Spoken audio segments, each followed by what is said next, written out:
In 2007, four awkward scientists and the girl across the hall walked into a Pasadena apartment and quietly changed television. The Big Bang Theory started as a niche comedy for nerds and night owls, but it grew into comfort TV for an entire generation, the show you could always put on after a long day and know the laughs would land. Now, almost 2 decades after that first episode, and years after the last Bazinga, the sets are gone and the cast have scattered into very different lives. Some became incredibly wealthy and powerful in Hollywood. Some stepped away from the spotlight. Some turned their experiences into new careers and causes. Tonight, we're going back to that apartment, the Cheesecake Factory, the comic book store, and Caltech's hallways to see what time and fame really did to the people behind the characters. Jim Parsons was born on March 24, 1973 in Houston, Texas. Around 34 years old when the pilot was filmed, he stepped into the role of Sheldon Cooper, a brilliant theoretical physicist with rigid routines, no social filter, and a childlike view of the world.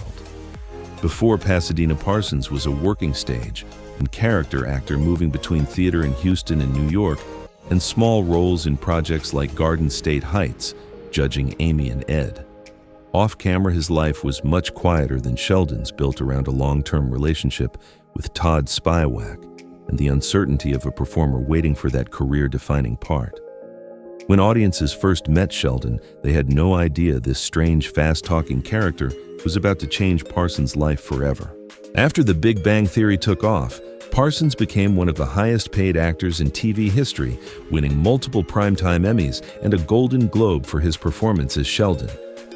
He leveraged that success into new directions, producing and narrating the prequel series Young Sheldon, and taking on more dramatic and prestige work in projects like The Normal Heart, The Boys, and The Band Hollywood, and films such as Spoiler Alert.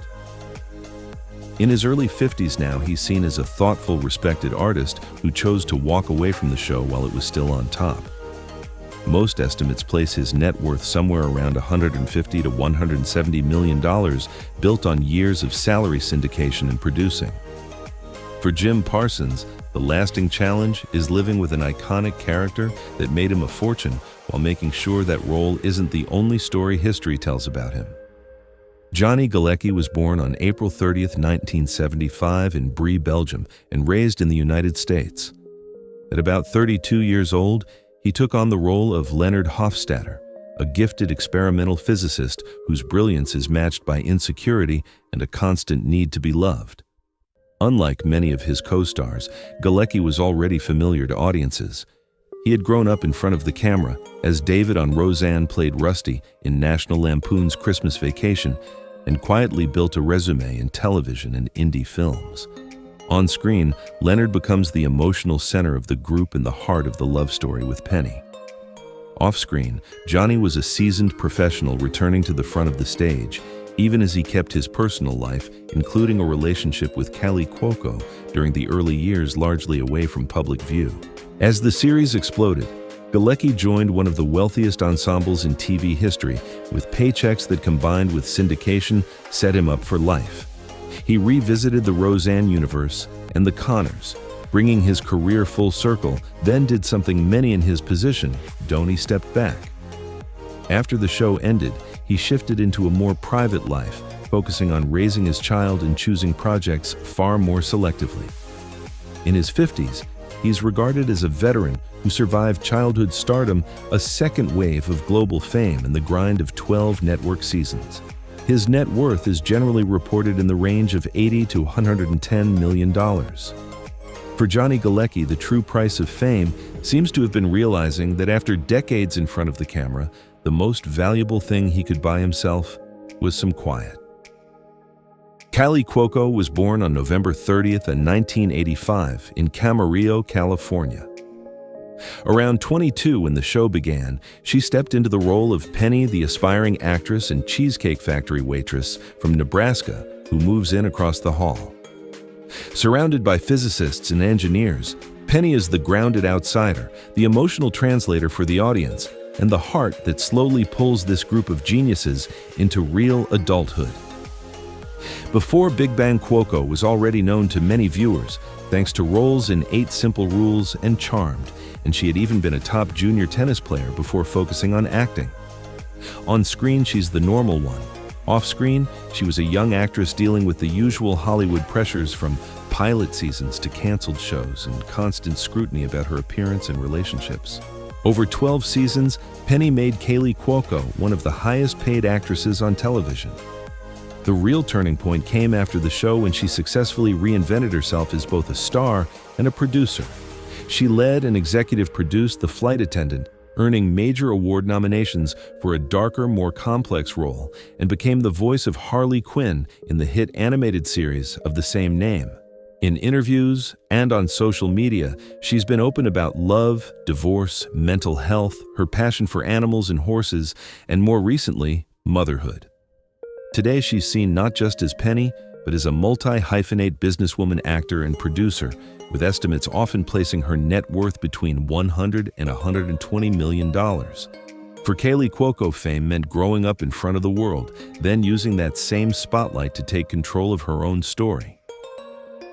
Simon Helberg was born on December 9, 1980 in Los Angeles, California. In his mid-20s, he landed the role of Howard Wolowitz, the aerospace engineer with loud clothes, questionable pickup lines, and a bigger heart than he wants anyone to see. Howard starts as a broad cartoon of a character, but as the seasons go on, he becomes a husband, a father, and even an astronaut, revealing layers of vulnerability beneath the jokes. Before the show, Helberg was a working actor and comedian, part of the sketch comedy world, with credits in Mad TV Old School, A Cinderella Story, and a role on Aaron Sorkin's Studio 60 on the Sunset Strip. Off-screen, he came from a showbiz family and had already married actress Jocelyn Town in 2007, choosing a relatively private life despite the industry around him. As Big Bang grew, so did Helberg's career. He became one of the highest-paid actors on the show in later seasons, but he also pushed hard to prove he was more than just the funny guy in skinny pants. He earned a Golden Globe nomination for Florence Foster Jenkins, starring alongside Meryl Streep and Hugh Grant, and appeared in films like Annette and A Serious Man, showing off serious dramatic and musical chops. In his mid-40s, he continues to balance acclaimed film work, television roles, and stage projects, while keeping his family and personal life largely out of the spotlight. Estimates often place his net worth in the range of $45 to $60 million. For Simon Helberg, the fame that came with Howard wasn't a trap. It was a launchpad to the kind of roles that had always been waiting in the wings. Kunal Nayyar was born on April 30, 1981 in Hounslow, London, and raised in New Delhi, India. In his mid-20s, he became Rajesh Kuthrapalli, the astrophysicist who literally cannot talk to women unless he's been drinking. Rauch brings an immigrant and international angle to the group, combining romantic idealism with deep social anxiety. Before the show, Nayyar was not a household name. He trained as an actor, completed an MFA, performed in theater in the United States, and won attention for a prize-winning stage performance that helped him land the role. On screen, Rauch is often the shy punchline, defined by his accent and his fear of intimacy. Off-screen, Kunal was a skilled performer, fighting his way into an industry that rarely offered leading roles to men who looked and sounded like him. Over the course of the series, Nayyar went from unknown to one of the most recognizable sitcom actors in the world. At the show's peak, he stood among the highest-paid TV actors, and after Big Bang, he diversified, doing voice work in animated hits like Trolls, appearing in darker projects such as Criminal UK and Suspicion, and publishing his memoir, Yes, My Accent Is Real, reflecting on identity culture and how others hear him before they see him. Publicly, he's also known for his sense of style, his grounded interviews, and his long-term marriage to former Miss India Neha Kapoor. In his early 40s, most estimates put his net worth somewhere between $40 and $50 million. For Kunal Nayyar, the journey from stage unknown to global sitcom star came with the ongoing task of turning a once one-note stereotype into a richer story about who he really is. Mayim Bialik was born on December 12, 1975 in San Diego, California. In her mid-30s, she joined the Big Bang Theory in 2010 as Amy Farrah Fowler, a neuroscientist introduced as a kind of female Sheldon who slowly grows into a fully realized, deeply emotional person. Amy starts as a socially awkward outsider, but over time becomes one of the show's emotional pillars, especially through her evolving relationship with Sheldon. By then, Bialik was already well known. She'd played the title role in the 90s sitcom Blossom and portrayed the younger version of Bette Midler's character in Beaches. After that early fame, she stepped away from Hollywood to earn a PhD in neuroscience, then carefully returned to acting with guest spots and voice work while juggling marriage and raising 2 young children. Amy's success on Big Bang brought Mayim Bialik back to the center of pop culture. She earned multiple Emmy nominations for the role and used the renewed visibility to expand in several directions. She went on to star in and executive produce Call Me Kat, co-hosted Jeopardy for a time, and built a strong voice as an author, speaker, and podcast host, often discussing mental health, religion, and parenting. She has been candid about challenges in her life, including divorce and injuries from a car accident, but tends to frame her story around resilience and growth rather than drama. Now in her late 40s, she occupies a rare space as both a beloved sitcom star and a real-life scientist, with net worth estimates generally between $20 and $25 million. For Mayim, Bialik fame has meant constantly navigating multiple identities and finding a way to let them coexist, even long after the studio lights go dark. Melissa Rauch was born on June 23, 1980 in Marlborough Township, New Jersey. In her late 20s, she joined the Big Bang Theory in 2009 as Bernadette First in a recurring role. Bernadette begins as Penny's co-worker at the Cheesecake Factory, seemingly sweet and soft-spoken, and then reveals a fierce-tempered, sharp wit and a career as a microbiologist that often eclipses Howard's. Before the show, Rauch built her name in comedy with her one-woman stage piece, The Miseducation of Jenna Bush, and appearances on Best Week Ever, slowly climbing through stand-up and sketch work. Off-screen, she was collaborating creatively with her husband-writer Winston Rauch, building material and hoping for the kind of role that could change everything. As the character became more popular, Bernadette moved from recurring guest to core cast member, giving Melissa Rauch a long-term home on one of television's biggest shows. After Big Bang, she continued to mix acting, writing, and producing. She co-wrote and starred in the dark gymnastics comedy The Bronze, lent her voice to animated projects like Batman and Harley Quinn and Ice Age Collision Course, and took on perhaps her biggest post-TBBT role yet as star and executive producer of the Night Court revival. Off-camera, Rauch keeps much of her family life private while occasionally sharing glimpses of motherhood and advocacy. In her mid-40s, her net worth is often estimated somewhere between $8 and $20 million. For Melissa Rauch, the long grind of stand-up and small gigs eventually paid off. But the true victory is that she now helps create the stories instead of just auditioning for them. Kevin Sussman was born on December 4, 1970 in New York City and grew up on Staten Island.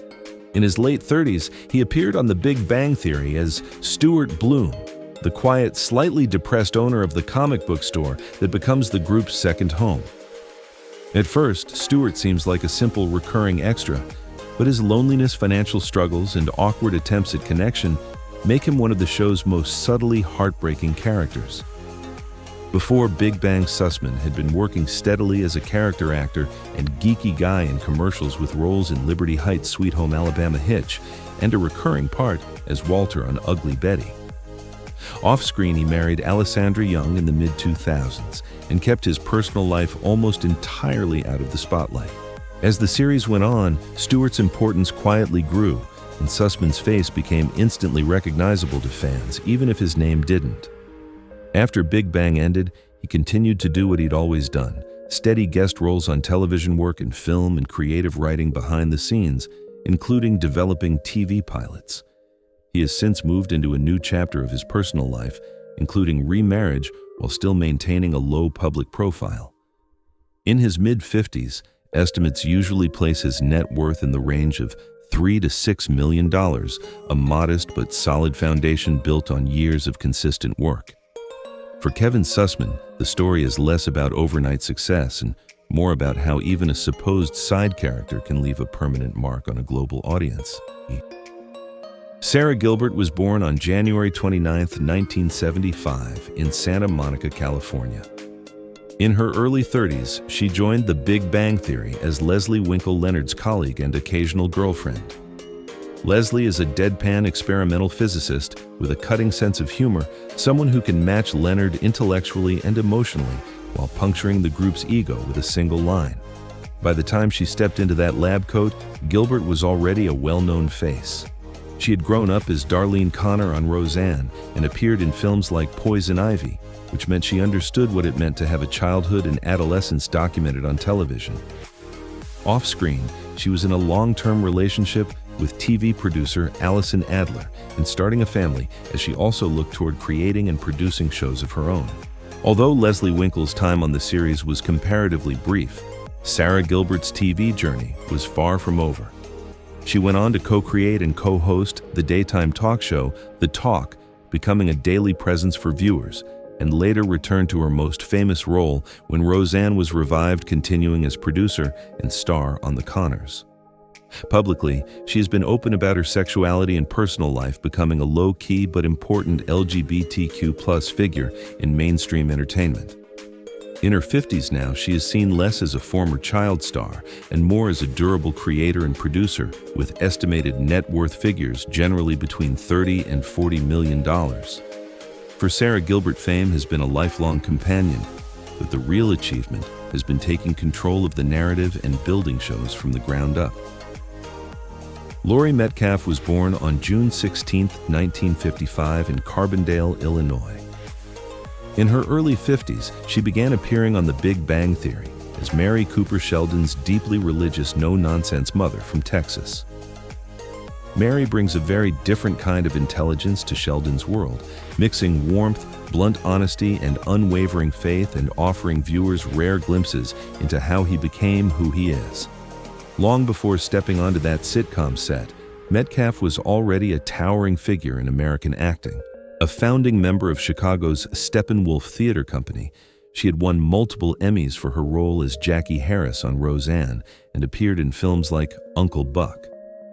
Off-screen, she had spent decades balancing a demanding career with motherhood, raising children from relationships with actor Jeff Perry and later with Matt Roth. Her work on The Big Bang Theory was just one small part of an extraordinary later career run. In the years around and after her guest appearances as Mary Cooper, Laurie Metcalf earned an Oscar nomination for Lady Bird, continued to deliver award-winning performances on Broadway, and returned once again to the Connor family in The Connors. Now, around 70, she is widely regarded as one of the finest character actresses of her generation, a performer whose name alone signals quality. Financial estimates often place her net worth somewhere between $14 and $18 million, built through decades of theater, film, and television work rather than a single massive paycheck. For Laurie Metcalf, fame has always been secondary to craft, but her presence on Big Bang gave younger audiences a brief, brilliant taste of what theater fans had known for years. Christine Baranski was born on May 2, 1952 in Buffalo, New York. In her mid-50s, she first appeared on The Big Bang Theory as Beverly Hofstadter Leonard's hyper-rational, emotionally distant psychiatrist mother. Beverly dissects her son's feelings like a clinical case study, turning birthdays and childhood memories into data points and adding a sharp, unsettling edge to Leonard's backstory. When she sat down across from Johnny Galecki for those scenes, Baranski was already a major star in her own right. She had won Tony Awards for her stage work and Emmy for the sitcom Sybil, and had made a big screen impact in films like The Birdcage Chicago and Mamma Mia. Off-screen, she spent many years married to actor Matthew Cowles, with whom she has 2 daughters, splitting time between city life and a quieter home in Connecticut. After her Big Bang appearances, Christine Baranski continued one of the strongest late career runs in modern television. She became the face of prestige legal drama as Diane Lockhart in The Good Wife, and its spin-off, The Good Fight, and later brought her trademark style and elegance to the Gilded Age as Agnes Van Ryn. In her 70s, she remains in constant demand, known for her intelligence, political outspokenness, and commitment to theater alongside television and film. Net worth estimates usually place her in the high single to low double-digit millions, a reflection of a long and varied career. For Christine Baranski, fame is less a sudden explosion and more a steady, relentless climb, with Beverly Hofstadter serving as one more unforgettable stop along the way. Wil Wheaton was born on July 29, 1972 in Burbank, California. In his late 30s, he joined the Big Bang Theory, playing an exaggerated version of himself, Wil Wheaton, former Star Trek child star, and for a time, Sheldon's sworn enemy. His presence brought real-life geek history into the fictional world, turning convention appearances and old grievances into storylines. By then, Wheaton was already deeply familiar with the double-edged sword of early fame. As a kid, he starred in Stand By Me and played Wesley Crusher on Star Trek The Next Generation roles that made him a cult favorite but also left lasting scars. Off-screen, he was married to Ann Wheaton, helping raise her 2 sons, and had begun talking publicly about the emotional toll of his childhood in the industry.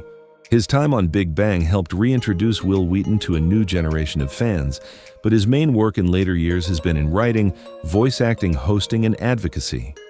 He has contributed voices to animated series, and games appeared in shows like Eureka, written books, including updated editions of his memoir, Just a Geek, and become a visible figure in tabletop and streaming communities. Perhaps most importantly, he's been open about his battles with depression and anxiety, his difficult family history, and the long process of healing. In his early 50s, his net worth is generally reported in the $1 to $2 million range, modest compared to many of his Big Bang colleagues, but dwarfed by his influence in fan culture. For Wil Wheaton, the real legacy isn't just the characters he played, but the honesty with which he now talks about what those roles cost him. John Ross Bowie was born on May 30, 1971 in New York City. In his late 30s, he arrived on the Big Bang Theory as Barry Kripke, the brilliant physicist with a speech impediment and a talent for needling Sheldon and the others. Kripke is a provocateur, a rival, and occasionally an ally, injecting chaos into the usually controlled environment of the lab. Before landing the part, Bowie had built a career through the Upright Citizens Brigade comedy scene roles in films like What the Bleep Do We Know and guest spots on various series, along with work in commercials. Away from the cameras, he was married to fellow comedian Jamie Denbo, starting a family while navigating the uncertain life of a working actor and writer. After his recurring role as Kripke, Bowie continued on a familiar path for character actors, steady, varied work. He co-starred as Father Jimmy DeMeo on the acclaimed sitcom Speechless, and made appearances in shows such as Children's Hospital Brooklyn Nine-Nine and others, while also writing plays and TV pilots. In his mid-50s, he occupies that interesting space where audiences may not know his name, but recognize him instantly. Estimates often place his net worth around $2 to $3 million, a reflection of many years of reliable work rather than a single breakout windfall. For John Ross Bowie, fame has never been about billboards or magazine covers. It's about the lasting impact of a character like Kripke, who can show up for a few minutes and still be remembered years later. From the outside, The Big Bang Theory can look like the safest kind of fame. A massive hit, a devoted fan base, 12 seasons of steady paychecks and reruns that still play around the world. But when you look past the punchlines and into the lives behind them, you see something more complicated. Some of these actors turned a single quirky role into a lifetime of power in the industry. Some chose to step away and build ordinary private lives. Others used their visibility to talk about mental health, identity, and the cost of growing up on camera. The apartment door closed, the laugh track stopped, but the effects of those years still echo in every choice they make now. Which journey surprised you the most? Whose story changed the way you see their character on the show? Let us know in the comments and tell us which cast you'd like us to revisit next. If this trip back to Pasadena meant something to you, consider liking, subscribing, and sharing it with the friend you always quote the show with. Because even when the series ends, the stories behind it keep on evolving.